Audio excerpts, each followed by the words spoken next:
today's webinar again. Southern Italy sojourn, October of 2024. This is the area of Amalfi, obviously on the western coast of Italy, and Puglia on the eastern coast of southern Italy. Couple of quick words about Wheel and Anchor, who we are, what we are all about. So for those of you who are new, otherwise you can take a minute and grab a coffee. Wheel and Anchor is a community of travelers from all across Canada. We are the facilitator, the operator of very specialized trips. And what really sets us apart, I think, from most group travel companies out there, there's a few things, but the thing I want to talk about here, our essence, is this idea of bringing travelers together. So I've been organizing trips for Canadians for 33 years. So I've seen just about everything there is to see as far as group travel is concerned. But most of all, when you have a group of people who have sort of a like-minded approach to travel, and that doesn't matter whether you are well-traveled or whether you're a relatively new traveler, but if you've read our Traveler's Creed, I make a reference to it often in this part of the webinar, just sort of that notion of exploration, but respect and courteousness, if that's a word, all of those attributes that we particularly as Canadians share. And let's face it, we are predominantly a Canadian group. We have a small handful of people from other countries, but it's mostly Canadians that join us, mostly great folks. Like I've gotten feedback. We have trips on the go currently actually in the Amalfi Coast right now. We have a trip in Turkey that's ongoing right now, another one that's about to start in Croatia. And the feedback that I'm getting is that it's folks that are having a lot of fun. And that's really what our motivation is. It's obviously to bring you great travel experiences, but it's also to bring you together with other people who share that sort of philosophy. So just a couple of photos. This is actually from our trip to Amalfi that took place earlier this year. We were down there. You can see all the smiling faces. We had a wonderful time. This particular shot was taken from the Path of the Gods, which is a hiking trail above the Amalfi Coast. So you can just get a sense of the vistas that are available here, and sort of all the fun that we have. We have a lot of laughs, and we also pride ourselves on sort of spontaneity and, doing things on the fly. Obviously we have a set program, but it's the surprise element as well. And of course I can't tell you what the surprises are because otherwise they wouldn't be surprises, but, and sometimes they're very spur of the moment. And this as well it's kind of one of the elements, that makes our trips particularly desirable. There's a bunch of our group again, hiking along on the Path of the Gods. So that a little bit about Wheel and Anchor and our philosophy, our approach to travel. So just a quick introduction to the most important people, at least for today's presentation. My name is Gordon Dreger. I am the founder of Wheel and Anchor. I curate all of the trips. And I want to emphasize a point on that, because in the case of 90% of our trips, I have been there, I've seen the hotels, I've met the people. So it's really, I put a lot of emphasis on handcrafting these itineraries, because, as I say, I've been doing it for a long time, and I kind of have a sense of what makes a great travel experience. It's really important to me, and that also that aspect of hospitality and great food, and my personal mission statement, which a lot of members now call me on, but if the tour buses are turning left, we're turning right. Not always possible, but believe me, we do what we can to make sure that we're kind of going in our own footsteps and not following in the mass tourism. So anyway, that's enough about me. But I also want to say good morning to Barb, who's joined me on the webinar today, and Paula's probably here in the background somewhere. Our trip specialists who are the ones that make sure that you get all your questions answered and enable you to sign up for our trip. So you'll be in touch with either Paula or Barb. And so thanks for being here with us again this afternoon. And today's plan, of course, to take you on a little photographic journey around this itinerary, this 2-week-long itinerary that we have. And so gives you a little bit of inspiration about what are the highlights, or the why would you come on this trip? And of course, if you don't get the answer to that question, but you've thought about going down there, then please drop us a note, because it's important that you know why you're going on the trip, and that we let you know why we think that this is an amazing way to explore the southern part of Italy. So talking about the geography, of course, as you see here, we're talking about the southern part of Italy. Your gateway in is Naples Airport, which is the closest to the Amalfi Coast region here. And then we're visiting Puglia, which is down here in the heel. And ending up, our last stop is Lecce, from where we will bring you back. Well, we suggest going by train back to Rome, which we provide you a ticket for, and then maybe adding on a night or two in Rome, which we don't include in our program, because Rome is one of those towns that, as far as I'm concerned, you can kind of see it on your own. But anyway, the first half of our trip is here on the Sorrentine coast. And so we are visiting a little town called Vico Equense. I discovered this town a year or so ago when I was in the area. Our trips up till now, we've stayed in the tourist hotspot of Sorrento. But after getting feedback from some of our members about Sorrento, which is a lovely town, don't get me wrong, but people say, are there any Italians here? Because, of course, it's become such a tourist hotspot that you generally only see tourists, and you don't see as many locals. Not to mention that it's become so popular that it is very difficult to secure the right hotels at the right value proposition, if you will. So we are basing nearby in Vico Equense. It's 8 minutes by train from Sorrento. I think it's eight or 10, very close by.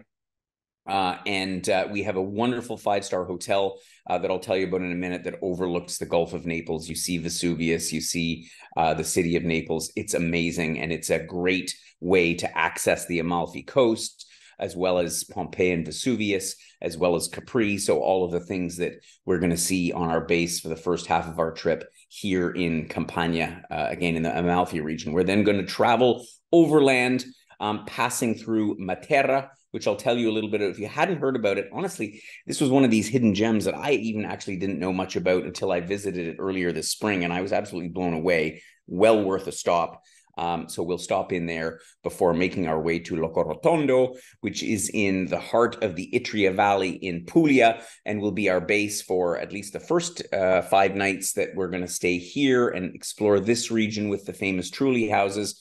The last 3 nights will take us down to Lecce, which is the principal city of well, I guess it's the second most important city in Puglia after Bari. And this is an amazing Baroque town where we'll spend the last 3 nights before, as I say, heading out and either onward on another adventure or flying back home. Just as a note, and I'll mention this at the end again, we offer our Tuscany and San Marino sojourn. I held a webinar about this just last week. Immediately before. So for those that are interested in going on an extended trip and really doing an in-depth part of central and southern Italy, you could do Tuscany and San Marino, and it links in because our southern Italian sojourn follows immediately. So that's just sort of a heads up for anyone. And I know we have a number of people that, if you're going to get on a plane and go all the way to Europe, why not sort of kill 2 birds with 1 stone, if I can use the euphemism. So let me go into the day-by-day itinerary. I see a question from Ed here. Is it the same for next April? The program is almost exactly the same. There's 1 or 2 hotel differences just because of availability of hotel, but the itinerary is basically exactly the same. So for those of you who are tuning in because you're maybe already booked for one of our April departures, this is the same trip. I think it's pretty much perfect. Well, we'll see when we get there, but I'm pretty optimistic about it. So for the reasons that I'm about to tell you. So our trip begins in Naples. This is actually a suburb here, the photograph. Naples is quite a large city and a great place to arrive and sort of get assembled. We're only going to spend 1 night here. It's just easier for us to bring everybody in. You can arrive on whatever flight you want. We'll bring you, as usual, by private transfer to the hotel, which is in the old town in the central part of Naples. You can go out and explore this city, which has a colored reputation for all kinds of reasons that I won't get into. But it is definitely worth spending a few hours. If you're particularly interested in Naples, you might even come in a day early.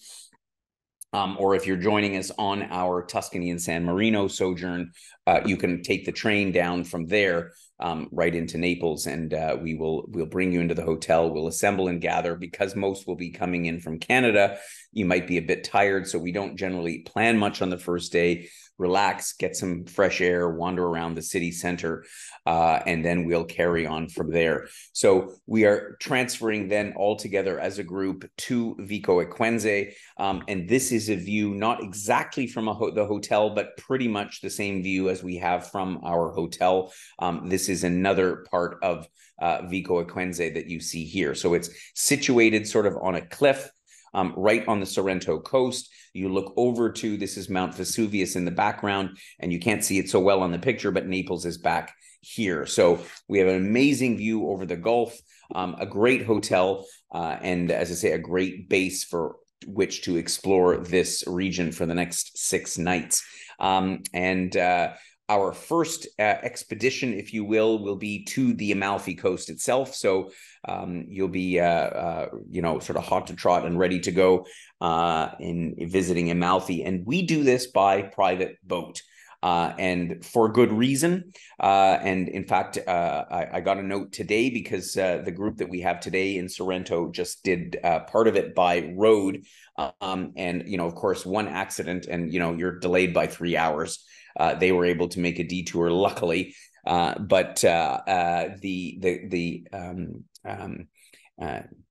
don't want to say, the conclusion that we've come to is that visiting Positano, Amalfi, and seeing the coast from the sea is absolutely the way to do it. So we will depart right from Vico Equense in a private boat. We're going to head around the peninsula that separates the Gulf of Naples from the Amalfi coast, and go by all of these amazing little towns built into the side of the cliff, like Positano, which you see here pictured, like Amalfi. We'll have time to stop in both. We'll have time to have lunch, and then we'll get back on our boat. And while everybody else is stuck in a traffic jam along this road, we'll be cruising our way back to Vico Equense in the afternoon. All in all, it's an amazing day. One of the highlights, so many highlights on this trip, but a boat trip along the Amalfi Coast has to be one of the best.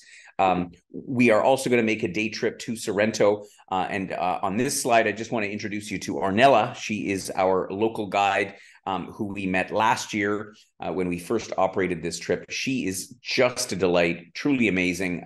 She's looking after our group that is currently in the Amalfi Coast.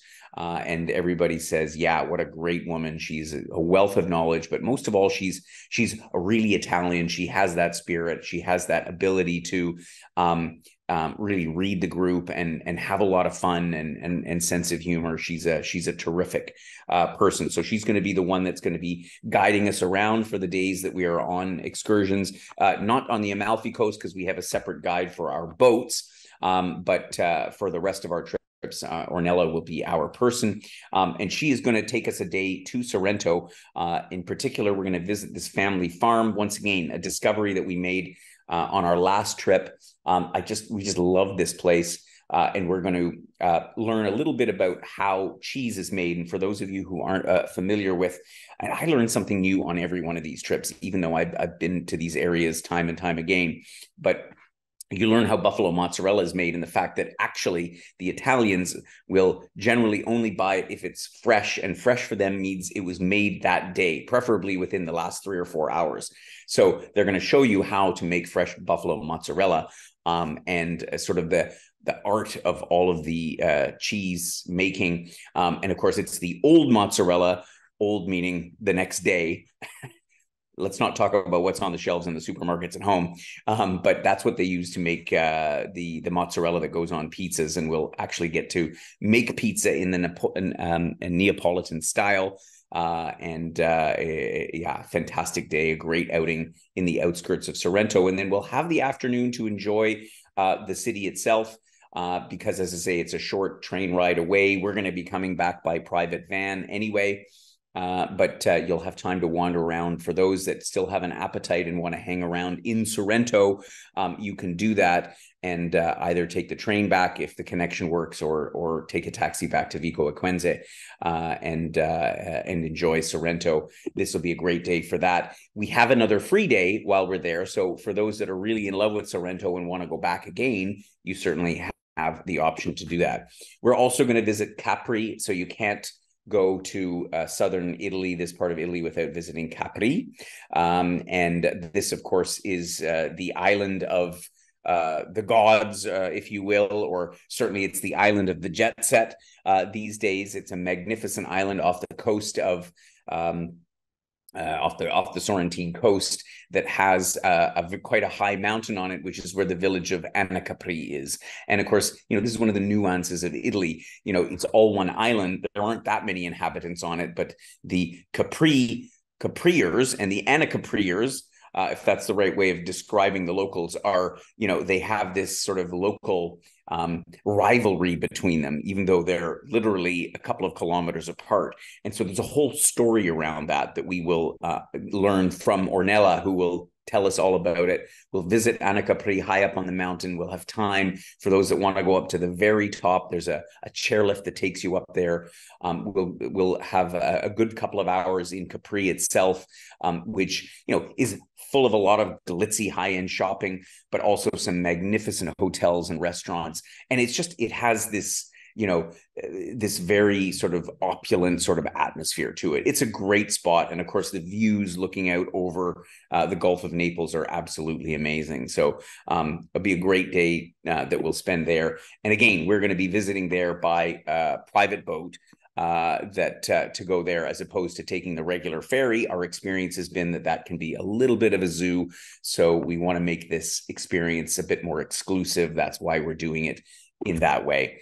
Of course, Mount Vesuvius, it needs no introduction. Those of you who will remember your history, although I'm sure you don't remember all the way back to 79 AD, when Vesuvius last erupted and, of course, buried the cities of Pompeii and Herculaneum.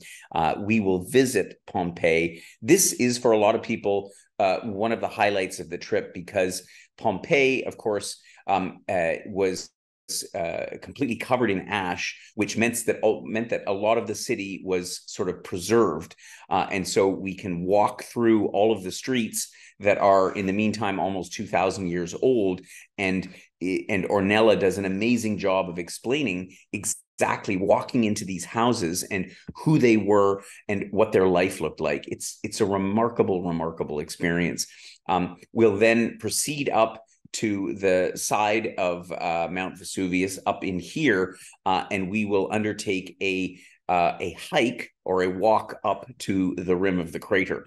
Again, our plan is that we're going to be doing this a little bit differently starting from next year, because we are hiring a private guide to not go on the tourist trail, which is kind of a zoo, but we're going to go up the back way and get a view inside the crater. So this does require a bit of a walk. We're going to be walking for about 2 hours, half of it, of course, uphill.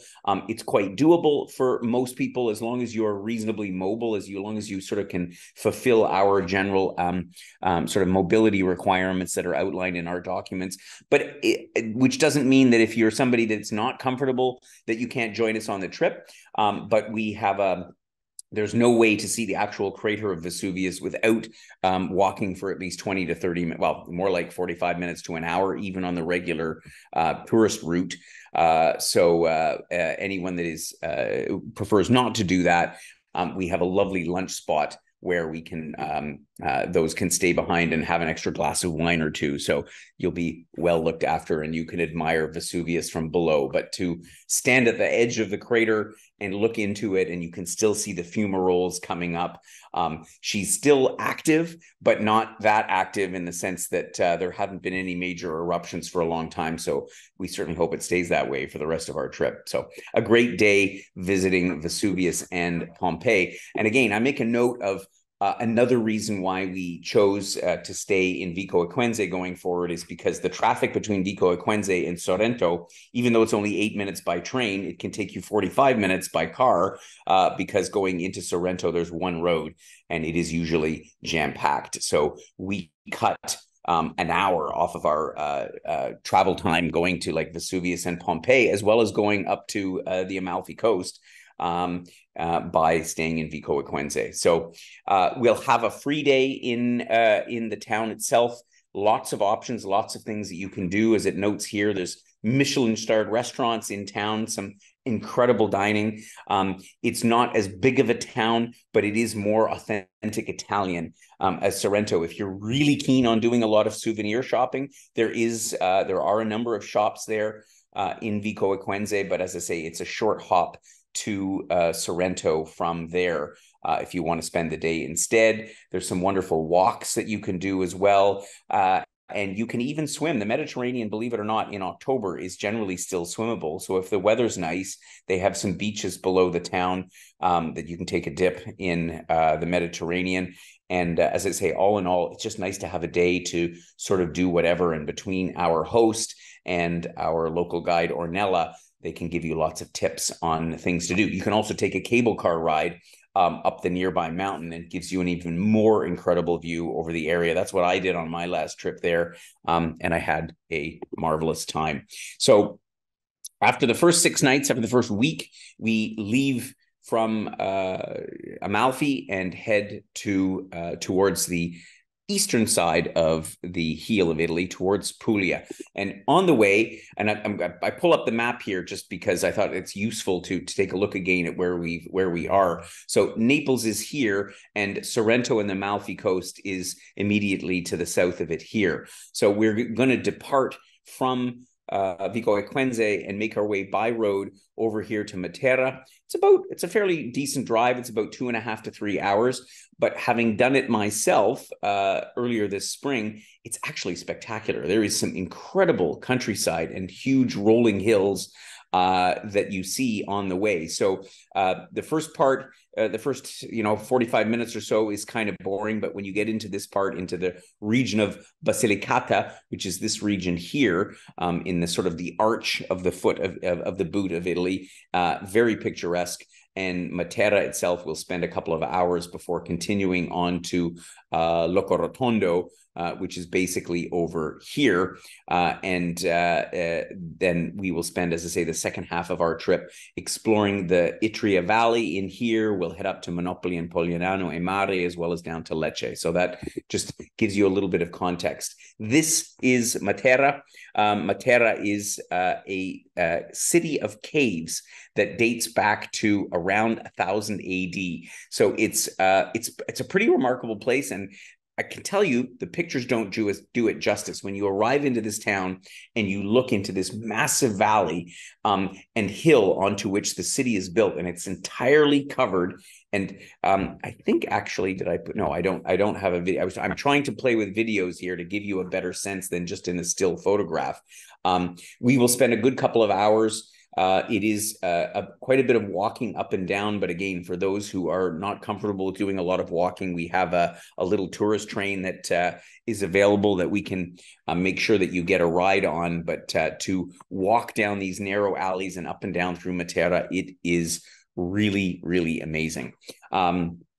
So that's we'll stop there, and in the afternoon, because we're going to have lunch at a latteria, which is basically like a dairy, and we're going to have a bunch of wonderful fresh dairy products like cheese and yogurt and breads and so on for our lunch before we take a nap for the last leg to Locorotondo, where we will spend the next 5 nights. So in Locorotondo, another highlight to our trip, we're going to be staying here at a masseria. So what is a masseria?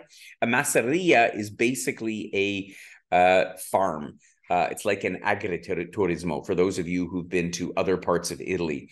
And it's an estate. In this case, this masseria has been in the same family for 13 generations. So it was built back in 1700, and it's a pretty special place to stay. This masseria consists of some of the rooms are actual Trullo houses.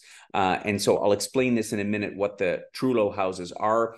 We have the entire place to ourselves. There are only 8 rooms. That's why this group is limited to 16 people. It's a pretty special adventure for that region. And we will be looked after by the family. This is at least 2 generations of the family here. And the main host is Stefania. This is a picture of Stefania on the left and myself when I was visiting there in May. And it's basically like being hosted by an Italian family. And it's really, it's a magical place. That's all I can say. So as I say, it'll be a delight to spend 5 nights here in the Masseria with Stefania and her family. The other picture on the right-hand side, this is Michela. This is our local guide for Puglia, a wonderful chap, and has been doing this for a long time and has all of the sort of the very local contacts that enable us to have a trip that explores the highlights, but also some of the more off the beaten track aspects of Puglia. So let me show you a few more shots of the Masseria. This is a sense of what the rooms are like. They're all different. So I say that from the outside because, you know, we're dealing with a place that's almost 400 years old.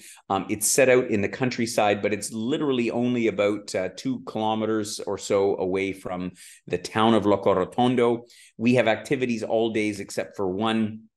And in that day, we'll certainly do a walk into Locorotondo for those that wish. It's only about 30 minutes walk through the countryside over to Locorotondo. Now, Alberobello is the most famous town in this Itria Valley. And it's famous because of these Trulli houses that you can see here. So let me see if this video works. It doesn't. Okay, I tried. I'm trying to experiment with getting video to work on Zoom, but it doesn't work as well as. So I will explain here then what the Trulli houses are. So this is a conical dry form stone of construction that has been used in this region for, again, 400 or 500 years. And it's distinctive to this part of Italy, specifically Puglia. And so Alberobello has the highest concentration of Trulli houses of, well, anywhere, period. And so as a result, it is very popular amongst tourists. So we won't be the only people there. I can tell you that right now. In fact, it'll be probably very, very busy. It's also one of the reasons why we don't stay in Alberobello, because the tourists outnumber the locals by a factor of probably 10 to 1. So it's better to come and enjoy it for the day. So we'll get a tour. Michele will take us around and show us and explain about the history and, you know, the current day use of these Trulli houses. In the afternoon, we're going to go and visit a good friend of his, a dairy farm that is between Alberobello and Locorotondo, and we'll see an Italian dairy farm, and we'll see the importance that they that they place on, you know, the freshness of everything. Of course, some of the products that they produce there for the local community are like non-pasteurized, which is, you know, a faux pas in sort of North American society, but the Italians still believe on products that are sort of fresh, and of course they don't have a shelf life that's very long, but they don't last that long because the Italians and everything eat everything fresh, and will of course have a wonderful barbecue lunch there with the products from the dairy farm, as well as all kinds of other meats and cheeses and things that the area is so famous for. So all in all, it'll be a great day in Alberobello. The next day, we're going to head to the Adriatic coast of Italy, and we're going to visit 2 towns, one of which is Polignano e Amare. And I was contemplating staying in this town as opposed to at the Masseria. But once again, it's spectacular from a photographic standpoint. It is, as you can see, it's perched on a cliff along the seashore. Amazing place to visit, but it's a fairly small town, and it tends to be, again, a little bit overridden with tourists. And I think that we prefer to, at least when we're at night, have our own place to ourselves and enjoy some of the Italian countryside, as opposed to being too much in the hustle bustle of these very touristy but very picturesque towns. So we'll visit Polignano Amare, as well as Monopoli, again, they're famous for their the fact that they're built onto the seashore, like you see in the picture here. So a wonderful day there. We'll have time in the afternoon to relax at the Masseria or make a trip into Locorotondo for those who wish. And of course, dinner will be at leisure. So there's a number of different options to eat, either in the Masseria or by going out for dinner in Locorotondo. We will also make a trip not far away to Ostuni, the so-called White City. And Ostuni here is a hilltop town that is where most of the buildings are white. And it's a classic Puglian town, if you will, that has quite an interesting history. On the way, we're going to visit an olive oil farm to experience an extra virgin olive oil experience. So you're going to visit yet another masseria and have a professional so-called EVO olive oil tasting. And so this will be amazing. In the afternoon, after we visit Ostuni, we're also going to make a special side trip to a little town called Ceglie Messapica, happens to be the hometown of Michele, our guide, and has a very, very authentic old town. It's lesser known. It's a little bit off the main tourist track, but for the locals, it's considered the gastronomic capital of Puglia, and Michele will tell us all about this. So I like to throw in some bits and pieces of spots that are not on the main tourist track. And again, the benefit of spending a longer period of time in these places in Puglia. So we have a full free day in Locorotondo. There's lots of options, lots of things that you can do for those that are interested in caves. They have a huge grotto called the Grotta di Castellana, which is about half an hour away, so easily accessible for those that want to visit that. It's apparently unmissable. I didn't get a chance to visit it. There, you can just spend the day in Locorotondo visiting all the different shops. There are a number of options and things that you can do. You just may want to go for a walk in the countryside. It is lovely with the vineyards and the olive groves, and it's just a stunning countryside. So nice to have a day at leisure. From Locorotondo, we'll make our way down to the southern part of Puglia, southern part of Italy's heel, and we're going to be heading to Lecce. And Lecce is famous because it is one of the Baroque capitals of Europe. I was debating whether or not we actually stay in Lecce, but I decided in favor of it, partly because it's impressive during the day, but it is even more impressive staying there in the evening, because all of the streets of the old town of Lecce are lit up in sort of this yellowish light that's kind of like almost out of a movie scene. And then with all of these magnificent Baroque buildings, it's spectacular. So we will stay at a lovely spot. And this is one of the differences between our spring tour and our fall tour, because here in the fall, I was able to get a wonderful family-owned place called Palazzo Bignami. So for those that are going in the spring, it's also a lovely hotel, but it is not the Palazzo Bignami. And this one is a whole floor of a brutalist style building. Let me tell you, you'll drive up to it and you'll think, where the heck is Gordon putting us up for the night? And then you'll go upstairs to the entire floor that they have turned into this apartment. And anyway, I don't want to ruin the surprise. It is amazing. Again, family owned, a lovely couple that are able to accommodate us for our fall trip. And that will be our home for the 3 nights that we're visiting Lecce and the environs. We'll obviously get a tour by Michele around the city of Lecce. I could have shown you more Baroque buildings, but of course, it's important to mention all of the unique bits of cuisine that we have in Puglia, particularly southern Puglia, this area famous for the orecchietta. If you've been to real authentic Italian restaurants, you might have seen this style of pasta, how they serve it there. Here in Puglia with the anchovies and these turnip greens. Oh, the food is, it's undescribably good on this trip. And so that'll be a big part of it. So we'll have a chunk of the day to visit Lecce and then the rest of the day to explore the town on your own. There's a number of museums and just wonderful Baroque buildings to visit. Depending on the timing, if we're lucky, maybe there'll be a performance at the Opera House or at the theater that we'll be able to take in. Of course, we'll find out closer to. It's too far in advance to know that, but I'm usually pretty lucky at finding things.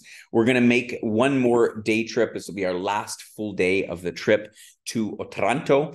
And here's a picture of the cathedral, which otherwise looks somewhat nondescript. It's like, oh, another cathedral.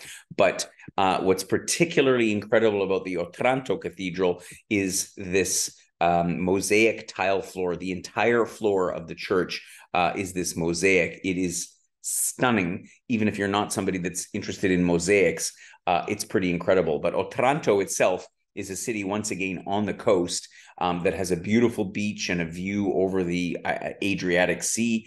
It's a wonderful spot. So we'll spend the morning there touring around Otranto. It's not very big. And our last activity and the fun for the day is going to be going truffle hunting. So this part of Italy is around Otranto is known for the truffle hunt. We're going to go with a truffle hunter and his truffle sniffing dog, and we are going to go and look for some truffles. And of course, after all of that, our farewell meal will be a magnificent truffle infused extravaganza that will leave you with a very positive memory of your experience in Puglia. So that kind of wraps out the trip. And from there, as I say, the departure, we are recommending, and this will be all in the information on the trip, that you book an extra night in Rome, and we will give you a train ticket, and you can take the train from Lecce nonstop to Rome Termini, and maybe explore Rome for a day. Or fly out the next day, all sort of up to you. But that is the best way to get in and out of Puglia. So all of the details, of course, for this program in our program itinerary. If you haven't already looked at it, you can find it online, or it will be attached to the email that contains the replay of this webinar. So all those details are in there. Here's the price point for this trip. We've managed to keep it the same for the fall as for the spring, thankfully, even though, prices are kind of going up everywhere, but we've so far been able to hold the pricing, so that's good. Inclusions, as noted here, you've got 50 nights of accommodation in total. 5 nights of those are, of course, in the Masseria, as I described. We have wonderful guides throughout. Primarily Ornella and Michela, and the lunches and dinners. Generally, we do either a lunch or a dinner each day because we find that we tend to overfeed our members anyway. So 2 meals a day is generally enough. So you only have to sort of fork out for those extra bits, those extra meals that you want to have along the way. But I can tell you the food's going to be good. And as far as exclusions, airfare and trip cancellation insurance are the only critical ones. And so we can obviously quote you on those. And airfare into Europe is generally pretty consistent, although you never know these days. But this is what economy class airfare looks like from both Eastern and Western Canada. So, yes, last but not least, of course, we've been trying to include an early booking bonus for our programs, just because if we get folks signed up early, then we can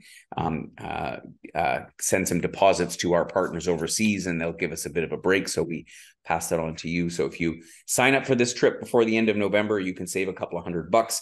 And I will note that the first spring version of our trip is, I think, already sold out.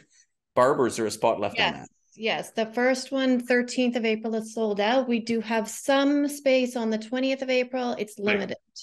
But it's limited, exactly. So the spring, so the 2nd April departure starting on the 20th, a couple of rooms left, but we're just releasing the October one now. So I suggest if you're interested, you probably want to get on board sooner rather than later.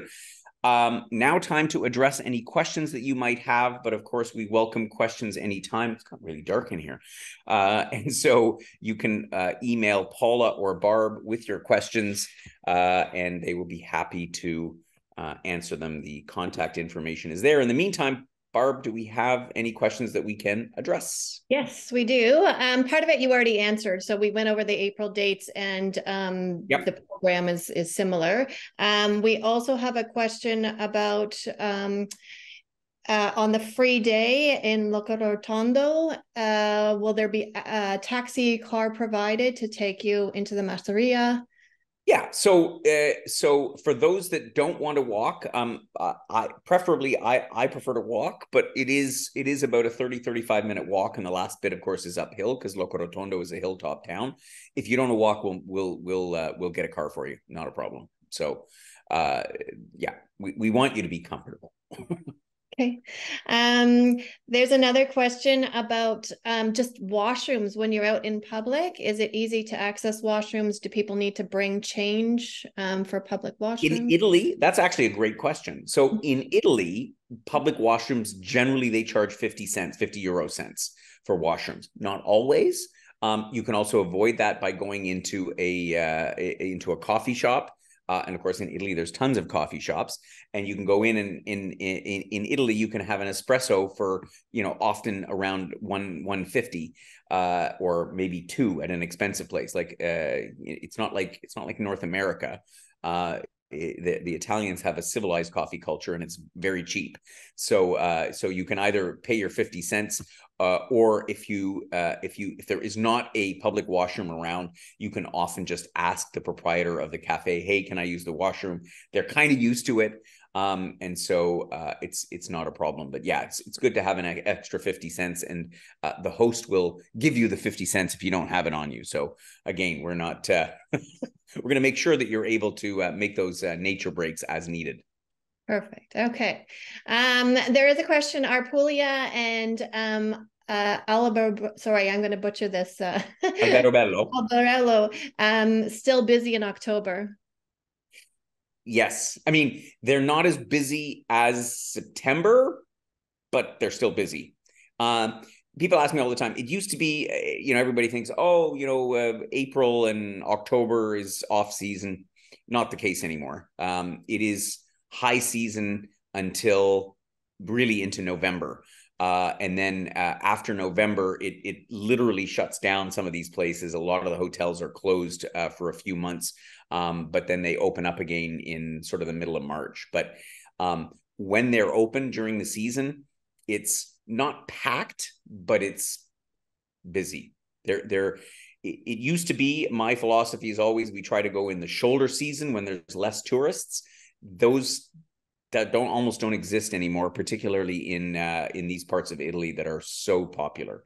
But again, we do our best to sort of avoid the tourist droves. But I tell you, when walking around Alberobello, there will be 20 tour buses outside the town. That's just how it is. And that's all through, not all throughout the year, not in January or February, but unfortunately a lot of the hotels and places are not open then, and it's not the best weather to go in the middle of winter. That's why we stick to October. Okay. And on that note, there's a question about how do people park in these small towns? Well, we are going. We are going by minivans, so we're going by like mini coaches and minivans, like either a 16 passenger or like 2 9 passenger vans. So we're in small vehicles, so we don't have an issue with parking. The tour buses park way outside the town, and they make all their people walk in.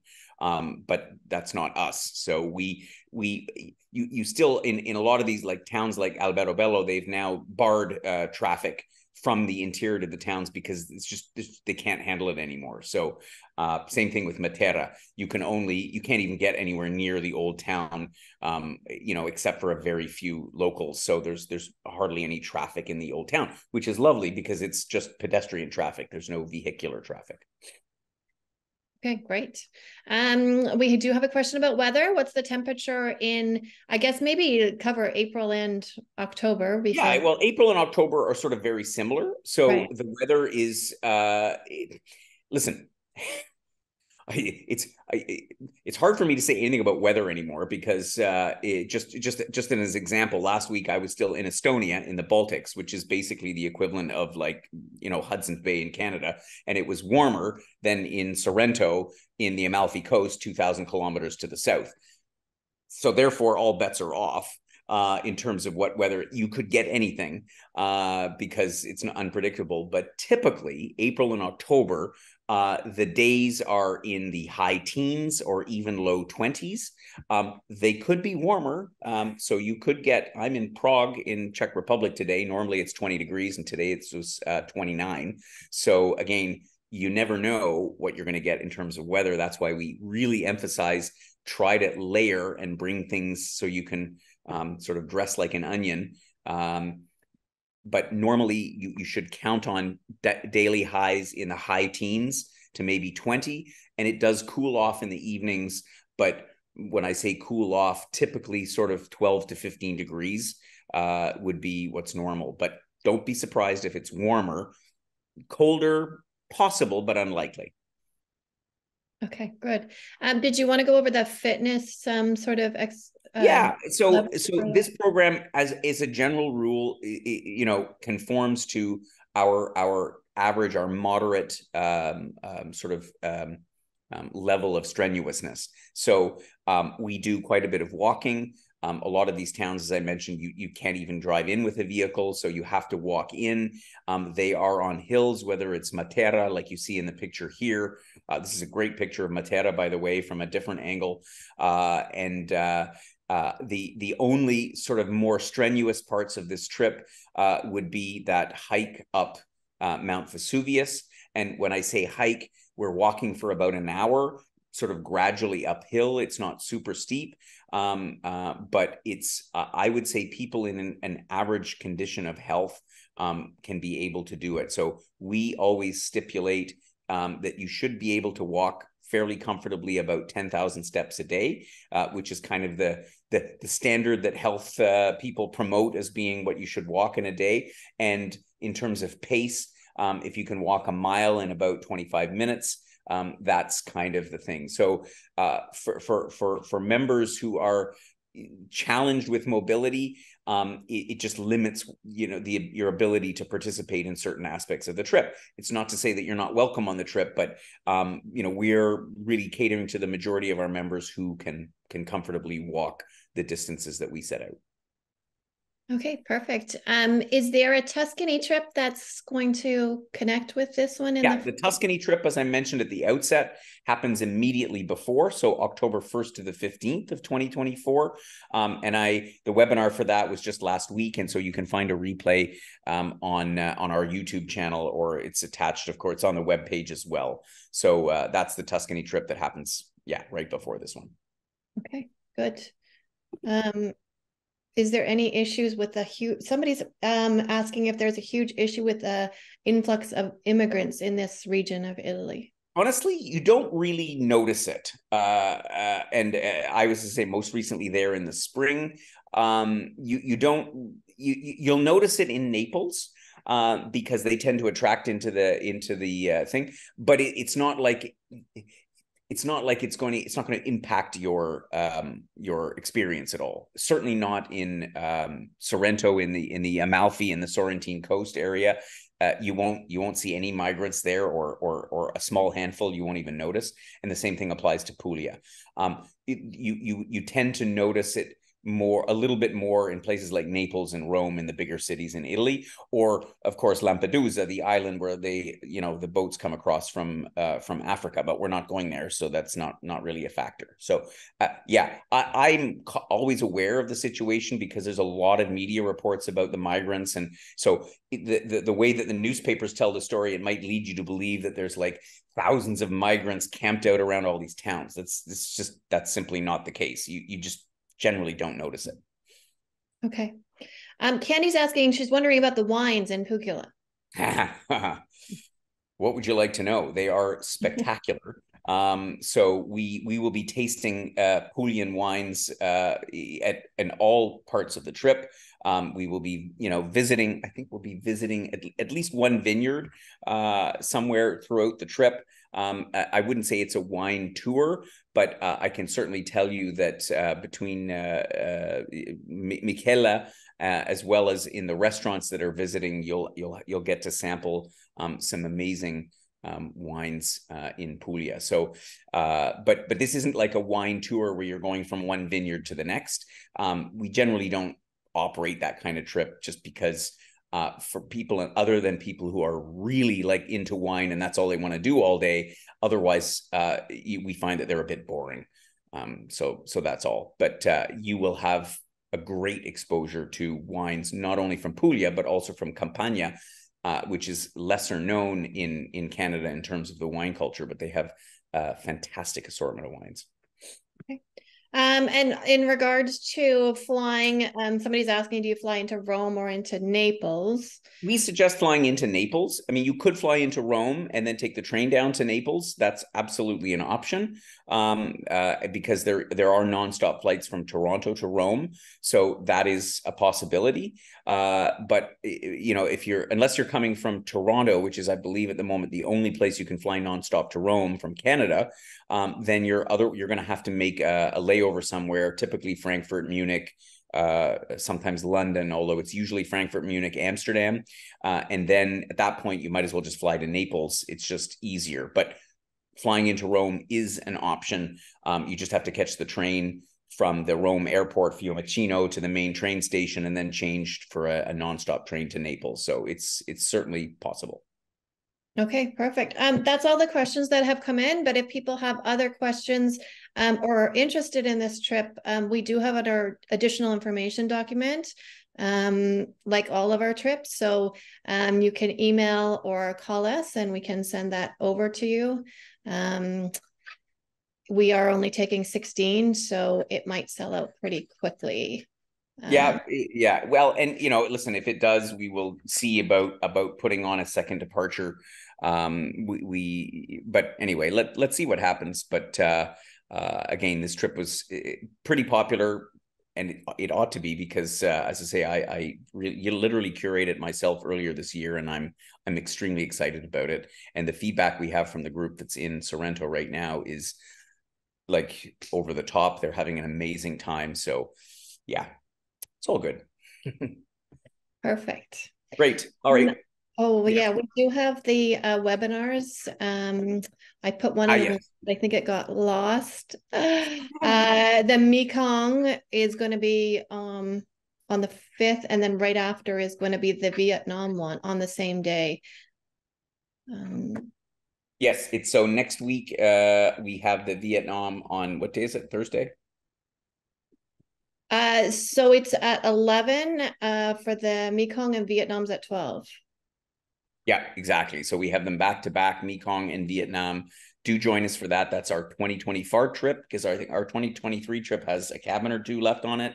But a for couple of people want it. yeah, there you go. But for next year, if you're interested in joining us to the Mekong, please tune into that webinar, because we have a special no single supplement deal for that trip. So keep that one in mind as well. Yeah. Okay, good. Well, that's it. Thank you for joining us on our webinar today. I hope you'll consider joining us for this trip. It is a fantastic one. Yeah, give Barb or Paul a call if you're interested. Drop us a note if you have any questions. And we will see you on our upcoming webinar. Thanks again for joining us. Have yourselves a great rest of the day.